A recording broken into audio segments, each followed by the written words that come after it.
बरायबाय बयखौबो आंनि YouTube channel सोरजिदा क्रिएटिभिटियाव आं नोंथांमोननो दिनै मोनसे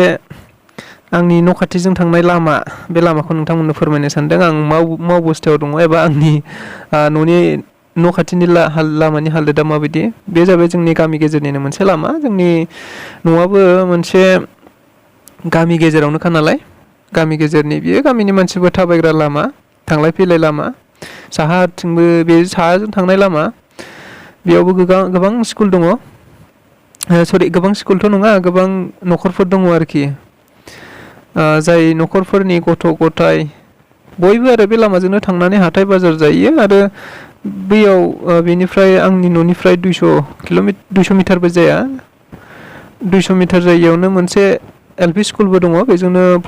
गोबां फरायसाफोरा थांलाय फैलाय खालामो आरो स्कुलनि अपोजिटावनो ब्रह्म मन्दिरबो दङ बेयावनो गोबां मानसिफ्रा थांलाय फैलाय खालामो आरोखि लामानि हालोदा बेबायदि जों नायबा नुगोन भिडिअखौ नायबानो नुखागोन होननाय माबायदि जों साननो हायो आरो एसे नायबानो नैबे हाबि नुदोंना सेराव हाबि बे हाबिजों समानमोन थारमाने बे लामाया ओमफ्राय जाम्फैबो दंमोन बै आं गारिखौथ' लांखाया नालाय गारिखौथ' न'आव लांनो हाखाया नारखोनोबो हाखाया बेबायदि आरोखि नैबे हाबिजों समानमोन आरोखि बे लामाया माने गेजेरजों हगारनांगौ जादों दैखौ लामा गेजेरजों हगारनांगौ जादों आरो लामा गेजेरजों हगारनायनि जाहोना नैबेनो हाबिमोन आरो बेजों खुरख'जोब्बाय खुरख'नानै बेबायदि जाबाय जाय दै बोहैयो बेबायदि जों दै बोहैलांदों बेबायदि जालांबाय आरो माने खुरख'लांजोब्बाय नैबे हाबिजों समानखामोन नालाय बेजों ओरैबो न' दङ ओरैहाय फारसेजों जोंनि फारसेजों सासे मानसिनि ओमफ्राय मोननैबो साइडजों बेबायदि जाम्फै दङमोन आरो नाथाय जाम्फैजों दैखौ हगारनो हायैनि खारना नैबेनो माने जाम्फैजों हगारनाय लोगो लोगो जाम्फैया ओरैबायदि खुरख'लांगोन माने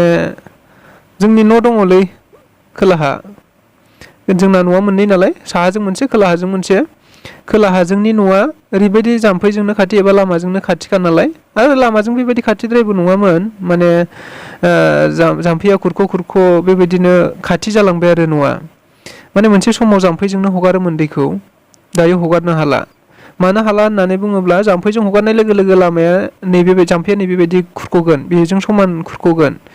आरो बेबायदि खुरख'योब्ला जोंनि न'आ सिखारनानै गोलैलांगोन आरोखि जा न' दङ बे न'आ सिखायै गोलैलांगोन बेबायदि अबस्था नैबे गोजौनिफ्राय नायबानो बेबायदि नुयो गारिखौबो इयाव दोनबोदों आं माने गारिखौथ' लाबोनो हाखाया नालाय नारखोनोबो हाया सालायखोनोबो हाया जेबो खालामनो हाखाया दैज्लां बोथोराव बेबायदि अबस्था नैबे जाम्फैमोन बे जाम्फैजों हगारनाय लोगो लोगो जोंनि न'आ गुग्रुबलांगोन फारसेजोंबो दं बे मानसिफोरनि न' मोनसे बेबायदि आरोखि बै खोलाहानि न' जोंनिनो खोलाहानि न' बियो बे जाम्फै सेराव गोलैबाय नालाय एसे माने बेजों जाम्फैजों हगारनाय लोगो लोगो हाया गिसिखालांगोन आरो हाया जुदि गिसिखालाङोब्ला बै न'आ गोलैहैगोन आरोखि गुग्रुबगोन बेबायदि बैयावनो बै गारिनि एसे थांबानो बै दंफां नुहुरनाया बे दंफां नुहुरनायावनो एलपि स्कुल दं आरो बेयावनो मन्दिरबो दं आरोखि ब्रह्म मन्दिर बेजों थांलाय फैलाय गोबां मानसिफोरा थाङो स्कुलाव थाङो फरायसालियाव थाङो बेबायदि सोलिगासिनो दं आरोखि बेनो आरो हालोदा माने आं मिन्थिया माब्लानिफ्राय बेबायदि लामाया जाबोदों आंथ' बारा गोसोआव गैया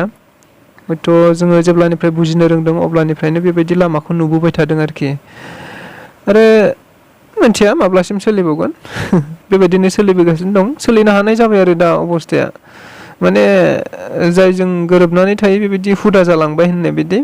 सोलिनो हानाय जाबाय आरो जेबो सानला बेफोरखौ सोलिनो हानाय जाबाय